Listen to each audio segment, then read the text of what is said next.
López Collada. Soy algóloga situada en la ciudad de Chihuahua. Recuerden, este es nuestro disclaimer en cuanto a hablar de opioides. Tenemos que hacer énfasis en utilización del opioide correcto en el paciente correcto a la dosis correcta. Y esto es parte del disclaimer en donde no reporto ningún tipo de conflicto de interés. Vamos a empezar a hablar de un tema muy importante que es el enfoque biopsicosocial de la osteoartrosis degenerativa. Y bien, creo que toda enfermedad, incluso si estamos hablando de un infarto agudo al miocardio, creo que toda patología debe de ser enfocada de una manera biopsicosocial, pero con mucho más razón todas las patologías que conllevan cierto tipo de dolor. ¿Y por qué hablamos específicamente de la osteoartrosis degenerativa en este enfoque? Es por lo siguiente, la osteoartrosis degenerativa es una de esas patologías que tienen, digamos, una intensidad de dolor no de 9, no de 10, no es como el dolor oncológico, no es como la neuralgia del trigémino que tiende a hacer que las personas piensen incluso en un suicidio, pero es una entidad a la que no hemos estado volteando a ver tanto, justamente por eso, porque tiene una intensidad en la escala visual análoga, a veces de 2, a veces de 3, a veces de 4, pero afecta muchísimo a la funcionalidad y es de lo que queremos empezar a hablar cada vez más. No tanto tiene que ver, no es lo más importante la intensidad de dolor de nuestros pacientes, sino qué tanto están pudiendo hacer su vida como antes y desde hace cuánto tiempo tienen dolor. Cuando hablamos de dolor en el mundo, mínimo 10% de todos los adultos tienen dolor crónico, pero cuando digo mínimo realmente es esto, porque la estadística habla de aproximadamente 30%. Entonces, si estamos hablando que de los adultos, 1 de cada 3 tiene dolor o 3 de cada 10 tienen dolor crónico, creo que esta cifra es escandalosa. Y creo que tendríamos que empezar a hablar un poco más de todos estos dolores crónicos no oncológicos que tal vez no son tan intensos, pero hacen que la gente no pueda vivir la vida como antes. ¿Y por qué le duele tanto a la población mundial en general? Bueno, estarán todos ustedes de acuerdo conmigo que el dolor definitivamente es la primera causa de consulta al médico de primer contacto. Si al paciente le duele algo, entonces es por eso que va a buscar ayuda con el médico. 1 de cada 3 mayores de 60 años tienen dolor crónico. 1 de cada 3 adultos mayores se duermen todas las noches con dolor, despiertan siempre con dolor y esto está afectando mucho su calidad de vida y su funcionalidad. Esto puede ser por dolor oncológico o por un dolor crónico no oncológico. Ahora, cuando volteamos a ver las principales causas de un dolor crónico no oncológico, es decir, de todos estos pacientes en el mundo que tienen dolor, los que no tienen el dolor por cáncer, casi siempre es por 2 cosas, por osteoartrosis degenerativa o por lumbalgia. Parémosle de contar. Aquí este artículo que fue publicado en 2012 nos lo ejemplifica muy bien. Aquí estamos viendo cuáles son las causas más comunes de dolor crónico no oncológico en adultos mayores. Hernia de disco, que aquí estamos hablando de una lumbalgia, osteoartrosis degenerativa, es la primera causa. Entonces, no hay que menospreciarla tanto. Los invito a la siguiente reflexión.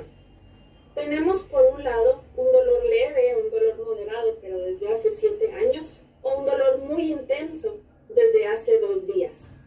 ¿Qué pesa más? ¿Qué será más difícil de enfrentar? Creo que debemos de pensarlo.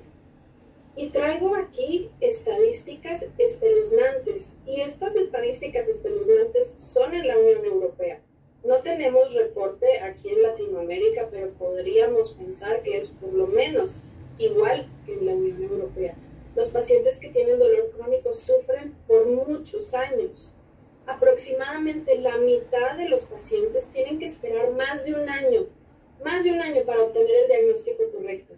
¿Qué nos espera en cuanto a un buen tratamiento si no tenemos un diagnóstico correcto? Ustedes saben igual que yo que si el mundo de dolor fuera tan fácil y todos los analgésicos funcionaran para todas las entidades, no estaríamos simplemente aquí nosotros hablando de esto. Entonces, si no tenemos un buen diagnóstico, no vamos a tener un buen tratamiento. Aproximadamente el 43% de los pacientes tienen que esperar más de un año para ser diagnosticados y por lo tanto para ser tratados. Cuando usted ha tenido dolor la última vez, ¿cuánto tiempo tardó en sentirse desesperado? Apuesto a que no fue tanto como un año. Esta diapositiva me recuerda mucho a este concepto que debemos de tener muy en cuenta y que hemos tenido muy en cuenta a lo largo de nuestra formación, que es esto de dolor total. ¿Por qué hablamos de dolor total? Porque vaya, el dolor no es únicamente un dolor biológico. ¿Cuándo ha conocido usted a alguien que tiene dolor, sea dolor agudo, sea dolor crónico por mayor razón, pero que traiga dolor y esté feliz? Feliz todo el tiempo sin ningún tipo de repercusión psicológica, por ejemplo, sueño, miedo, ansiedad, tristeza, que por el dolor no puede ir tanto a las comidas familiares, por el dolor no se está relacionando como antes con su pareja, por lo tanto su calidad de vida, su funcionamiento físico, su trabajo no está siendo desempeñado de la misma manera. Un dolor crónico, sobre todo un dolor crónico, afecta a todas las esferas de la vida de la persona. Y esto va mucho en función a cuánto tiempo lleva este paciente con dolor, más que la escala del 0 al 10, cuánto le está doliendo. El dolor biológico, claro que es a lo que primero volteamos y es lo más importante. ¿Cuáles son las causas más comunes de este dolor crónico? Como mencionamos en otra diapositiva, esto no se va muy lejano, lumbalgia, osteoartrosis degenerativa son causas muy comunes. Cuando estamos hablando de este dolor, 48%, es decir, aproximadamente la mitad de los pacientes dicen que todo esto está interfiriendo con la vida diaria. No están pudiendo hacer sus cosas como antes, es decir, un ejercicio físico, un estilo de vida independiente, todas estas tareas domésticas, esta participación en las actividades sociales, no se están pudiendo llevar a cabo debido a este dolor crónico. Y cuando se interroga a estos pacientes y se les pregunta cuál sería su objetivo a la hora de tratar este dolor, muy pocos responden que estar sin dolor. Muy pocos responden algo relacionado a la escala visual análoga y su intensidad. Y casi todos dicen, quisiera poder ser independiente otra vez, quisiera poder trabajar como antes y convivir con mi familia como antes. No es de extrañarse, creo que a todos nos pasaría y lo hemos visto cuando nos hemos visto en estas situaciones tal vez. La esfera psicológica es algo de lo que no nos podemos separar cuando hablamos de un dolor crónico. Nosotros no somos únicamente un cuerpo, ni somos únicamente una mente, somos una fusión de estos. Más del 50% de los pacientes con dolor crónico tienen ansiedad y depresión. Mi percepción cuando he tratado pacientes con dolor, que vaya, es algo que hago diariamente, si me hubieran pedido echar un número fácil, opinaría que mucho más del 50%. Esta es una repercusión que en mayor o menor grado casi siempre existe. Se encuentra que la presencia de una o de más de las afecciones con dolor crónico se relaciona con pensamientos e intentos suicidas. Entonces, todo esto que hemos estado creyendo, que el dolor no tiene nada que ver con una amenaza directa a la vida de un paciente, pues creo que hay que pensarlo nuevamente. El dolor puede amenazar la vida. Cuando estamos hablando de un dolor agudo muy intenso, puede incluso ocasionar un infarto agudo al miocardio, pero puede hacer que una persona piense, intente o logre un suicidio. La esfera social evidentemente no puede ser la excepción en esto. La esfera social siempre está afectada en pacientes que tienen dolor crónico.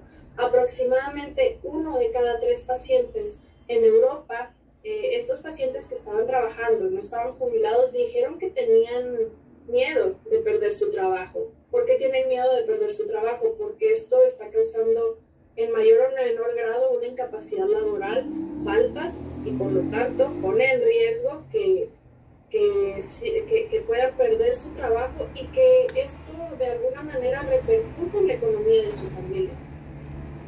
La calidad de vida es algo, estoy de acuerdo que es algo sumamente subjetivo, pero para intentar objetivizar todo esto, que es muy poco tangible, existen muchas escalas sobre todo de calidad de vida relacionada a la salud. Y se ha demostrado que cualquier dolor crónico tiene en mayor o menor grado un efecto nocivo en la salud, en el empleo y en la vida diaria. Por ejemplo, muchos no pueden dormir, muchos no pueden hacer sus tareas domésticas en la casa, muchos, 1 de cada 3, tiene dificultad para mantener esa independencia que es tan importante para nuestros pacientes. Y la afectación de su dolor crónico cada vez es más. Este paciente tardó muchísimo primero pueden haber tardado algunos meses o algunas semanas en buscar ayuda. Después, cuando buscaron ayuda, estos pacientes no fueron diagnosticados a tiempo, y después, cuando este diagnóstico llegó, para encontrar el tratamiento que es mejor para ellos, pasó muchísimo más tiempo.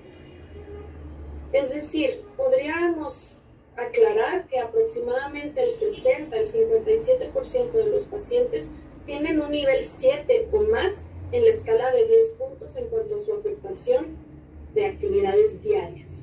Qué importante es esto. Entonces, puede tener alguien una afectación del 7, del 0 al 10, con un dolor crónico que no es tan fuerte en la escala de intensidad.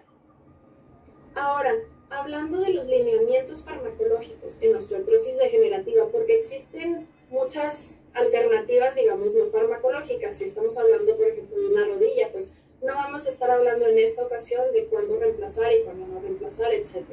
Existen muchas guías internacionales que hablan de la osteoartrosis degenerativa, y como pueden ver en esta tabla, no están, digamos, uniformes en sus opiniones en cuanto a todo. Hay algo en lo que sí lo están. En cuanto al acetaminofén, las guías europeas, las guías internacionales de Estados Unidos, etcétera, están de acuerdo con que el acetaminofén, es decir, el paracetamol, es primera línea de manejo en osteoartrosis degenerativa. En cuanto a lo demás, pueden estar un poco dispares, digamos. Hay guías que dicen que empecemos con AINE, hay guías que dicen que no deberíamos de hacer eso, hay guías que hablan del tramadol y hay guías que no. Pero si están todas de acuerdo con algo, creo que habría que tenerlo en cuenta, y esto es en cuanto a lo del acetaminofén. Pero quisiera invitarlos a otra reflexión, y esta es la siguiente.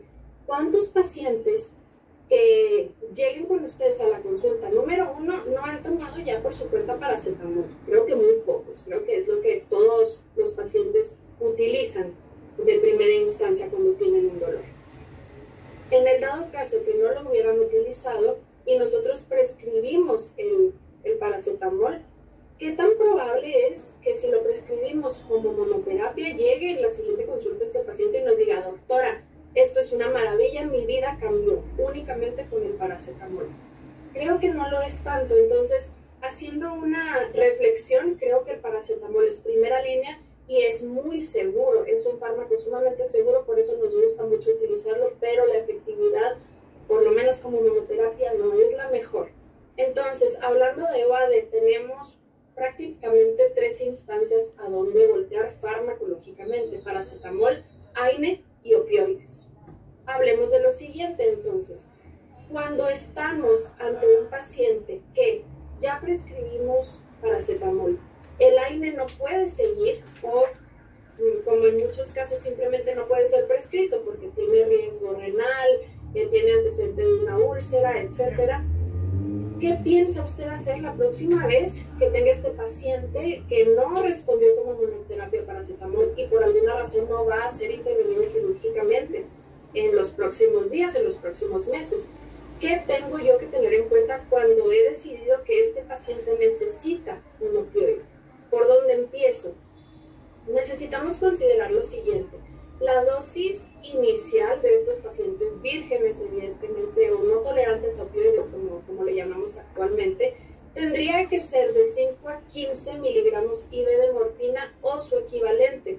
No estoy diciendo que este paciente con OAD hay que ponerle morfina intravenosa, simplemente estoy diciendo que lo que sea equianalgésico a esto en las 24 horas sería la dosis inicial adecuada para él. Titular aproximadamente cada 7 días, por ejemplo, si estamos hablando de una terapia transdérmica, pues no vamos a titular al día siguiente ni en las próximas horas, vamos a esperar a ver cómo se respondió durante los próximos días para entonces poder tomar una decisión. Y sin que esto sea de ninguna manera una receta fácil, una receta de cocina, podríamos decir que cuando estamos hablando de pacientes vírgenes o pacientes no tolerantes a opioides con un dolor crónico no oncológico, podríamos voltear a ver al tramadol, al tapentadol, a la codeína o a la buprenorfina transdérmica a dosis bajas. ¿Cuál es el mejor opioide? Ojalá pudiera responder esto de una manera más concisa y más fácil, pero como ustedes saben, cada paciente es sumamente diferente. Tiene que ver mucho si este paciente ya estuvo expuesto a opioides antes o no. Tiene que ver la intensidad de dolor. Deberíamos de tomar siempre en cuenta cuál es la vía de administración menos invasiva. No me cansaré de decir que no tenemos por qué estar inyectando de una manera intramuscular, no se diga intravenosa, a alguien en su casa.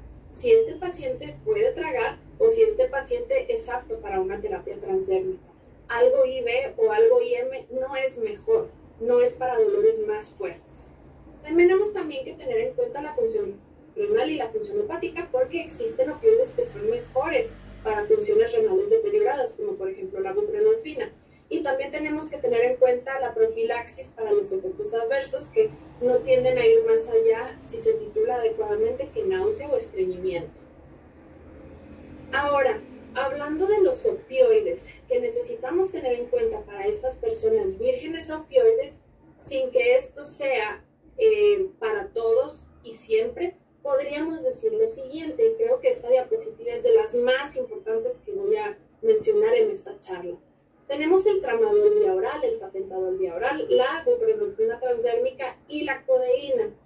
La primera columna estamos hablando de las dosis iniciales y son dosis equianalgésicas entre sí. Es decir, la dosis inicial de tramadol podría ser tan bajo como 50 miligramos al día, repartido de una manera uniforme. El tapentadol podríamos empezar con 75 miligramos al día. ¿Cómo haríamos esto? Bueno, si tenemos, digamos, una tableta de liberación inmediata de 50 miligramos, porque es la que se puede cortar, no la de liberación retardada, estaríamos hablando de media tableta cada 8 horas para alguien que nunca antes ha utilizado un opioide. La buprenorfina transdérmica, si estoy hablando de un dolor crónico no oncológico, tiendo a hablar más de una buprenorfina transdérmica a dosis bajas. Y estas dosis bajas son las siguientes. Tenemos dos presentaciones de 5 y de 10 miligramos. La de 5 miligramos me da por día, y hablo de día porque es realmente lo que a mí me interesa y también lo que tomo en cuenta cuando voy a rotar de un opioide a otro. 0.12 miligramos al día de buprenorfina, es decir, este parche que es de 5 miligramos y que se cambia cada 7 días, a mi paciente le da por día algo tan bajo como 120 microgramos repartido en las 24 horas. Justo el doble para el doble de miligramos, es decir, esta buprenorfina transdérmica que es de 10 miligramos me da por día, es decir, repartido en las 24 horas, 240 microgramos. La dosis máxima de la buprenorfina, que se extiende mucho más allá de lo que estamos hablando aquí, es de 2.4 miligramos al día. Y la codeína, podríamos empezar con algo tan bajo como 60 miligramos, llegando no a un máximo de 360 miligramos. Con esta codeína también vale la pena tener ojo en la dosis que tenemos de paracetamol, porque aquí en México tendríamos que tener eso muy en cuenta cuando van en combinación. Ahora, me gustaría hacer mucho énfasis en que creo que existen muchas necesidades no cubiertas, sobre todo en este dolor crónico no oncológico. Y esto es por lo siguiente. Existe este artículo que nos ha llamado mucho la atención la manera de plantearlo, que se publicó en 2008, y aquí el autor dice lo siguiente: el problema con todas las necesidades no cubiertas de dolor crónico es que el dolor crónico no es emocionante. Y no es emocionante me refiero para nosotros los médicos, tal vez. No ha generado toda esa adrenalina que ha generado, digamos, las guías de la sepsis, no se diga las guías contra COVID, todo esto, choque hipovolémico, el TRALI, porque todas estas son patologías que nosotros asociamos mucho con tener que resolverse muy rápido y que necesitan mucha investigación. Han habido tantos avances en cuanto a la mortalidad, digamos, en sepsis, y nosotros el dolor crónico seguimos teniendo 30% de la población mundial con dolor crónico, y esto es algo que se reportó desde 1970. Entonces, ¿qué está pasando aquí en dolor crónico? Necesitamos voltear a ver esto otra vez y darnos cuenta que no necesita algo ser una amenaza para la vida, lo cual a veces el dolor crónico sí es, para darle la importancia que esto requiere. Y esto nos hemos dado mucho más cuenta cuando nosotros somos las personas que tienen dolor crónico o cuando nuestro familiar cercano tiene este dolor crónico. Un estudio que recopiló a cerca de 5,000 pacientes con dolor crónico de moderado a grave arrojó lo siguiente: 2/3 partes dijeron que se preocupan mucho por los efectos adversos del medicamento, y 1/3 parte indicó que le da mucho miedo desarrollar adicción a estos analgésicos. Entonces es importante que tengamos en cuenta que existen fármacos necesarios para estos pacientes y hacer una muy buena psicoeducación en cuanto a qué se puede esperar y qué no estamos esperando de efecto adverso. Existen opioides seguros. La mayoría lo son siempre y cuando nosotros tengamos una buena prescripción y una titulación lenta, y como dijimos al inicio, se prescriba la dosis adecuada para el paciente adecuado. Muchas gracias por su atención. Uy, carajo.